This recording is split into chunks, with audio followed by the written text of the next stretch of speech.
Hey, Larkin Rose here, and on today's edition of We're Not Nearly as Rational as We Think We Are, I was going to briefly rant about a rant. A talk I'll be giving up in Sedona at an event happening there on the 1st and 2nd of November, right before the ridiculous cult ritual of appointing a ruler. But there are a lot of things that people know, but they don't really look at it, so they don't really all the way know it. One is that people rarely choose their own beliefs and reach their own conclusions. For example, I've talked a million times about how if you look at a map and color code it by religion, what a coincidence that a bajillion people over here chose that religion. Billion people over here chose this religion. Like, it didn't really choose it. Like, almost none of you started neutral and said, well, I'm going to examine different beliefs and different ideas and see what I think. Almost everybody starts with what is around them, what they see, what they hear from the people around them, assuming that's true, and then some people sort of tinker with the details, and that's most of what anybody ever does as far as, like, original thinking. So my talk up in Sedona is going to be called Rebooting Humanity. And it's about the fact that lots of people can look at the horrible problems that we're seeing today of war and oppression and nastiness and corruption and inflation and everything under the sun. And they can all say, this is horrible, we have to do something. But when faced with the possibility that their own belief system is contributing to that, almost everybody goes, no, it's not mine. It's that other party, it's that other candidate, it's that other country, it's immigrants, it's something other than me. Trouble is, pretty much everybody thinks that. If you have a whole world of people who they all mean well, and each one thinks that they know the truth and are spreading the truth, and horrendous problems are happening, it kind of means that the problems, if not being caused, are at least being enabled by the people who think they know the truth and think they're the good guys. And so my talk is, as usual, I'm trying to make it so there's some new fun stuff for people who already understand voluntarism, but also have it be digestible for people who've never heard of these ideas. Because most people will say, well, of course we need government. But maybe we need term limits. It's like, you just skipped over literally everything that matters, and now you're bickering about details that don't make the slightest difference. And that's what most people tend to do, because it's way more uncomfortable to say, like, maybe the fundamental assumptions upon which my entire worldview is based, maybe they're wrong, or at least incomplete or something. Maybe I should look at them. That's way more difficult, and that's way more uncomfortable. And it's why hardly anybody does it. So in my talk, I'm going to try to gently and in a hopefully entertaining, non-confrontational way, invite people to look a little bit deeper into their beliefs about politics and government and yada yada.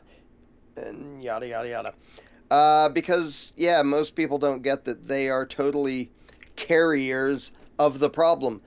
It's not because they're malicious. They didn't come up with the crappy ideas, but they've been surrounded with the crappy ideas their whole life, so that it feels really weird and foreign and extreme to examine the underlying crappy ideas and go, does this actually make sense? Is this rational and moral?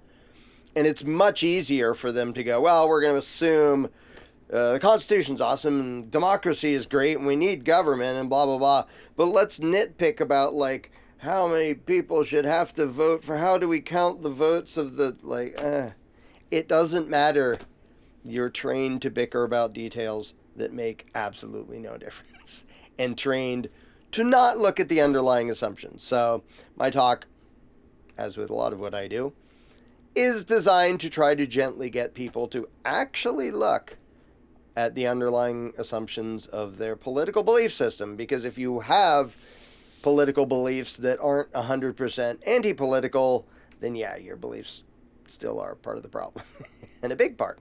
Not because you're evil, not because you're stupid, but because you were surrounded by bad ideas and it's uncomfortable to take a step back and say, these things that everybody knows, is there a reason we're doing them?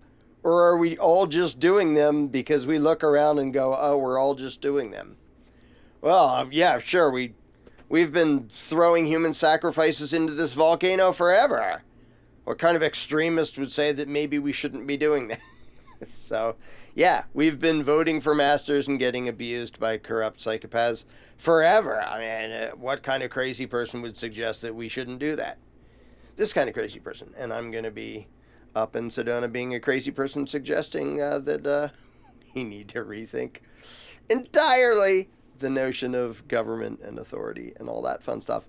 And like I said, I'm going to try to make it fun and entertaining, even for the people who already understand these issues, and make it a vehicle that they can pass on to people they know that may be receptive or maybe need some nudging to be receptive. Because even just having something you can send to somebody that isn't just accusatory and nasty and you're the problem and you're horrible, but is a little bit more flippant and gentle while actually getting to the underlying principles in a way that hopefully anybody can understand and follow.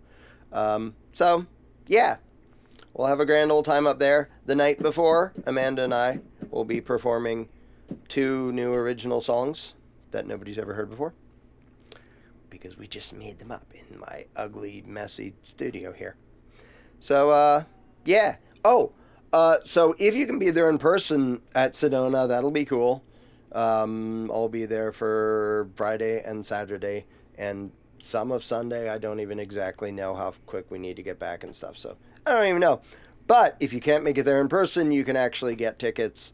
The description below will say how to virtually stream the entire second day that has all the talks in it. So you can do that from the comfort of your home. And now I'm getting hoarse for some reason. So yeah, check that out. And I will see some of you in person.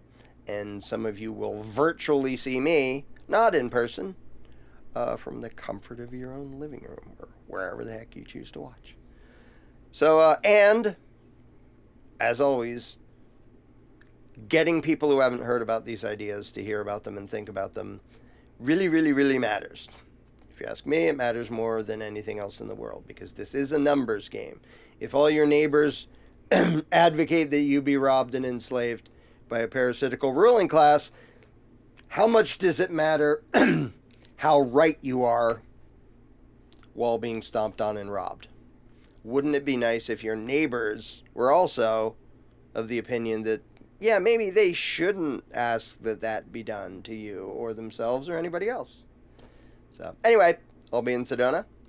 I will see some of you there. Some of you will see me there that I do not see there because you're not actually there.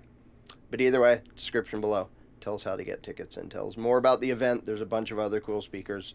It's a pretty big deal. To go all Will Ferrell. This event's kind of a big deal, but it actually is. There's Walter Block and David Friedman, and I'm going to forget people because I already started that. James Corbett's doing a talk for it. Derek Bruce will be there. You can look below. I'm going to forget somebody either way. Then they can be all offended. But the link below will give you all the information you need, and you can get tickets, whether you're going to be there in person or remotely. Yee.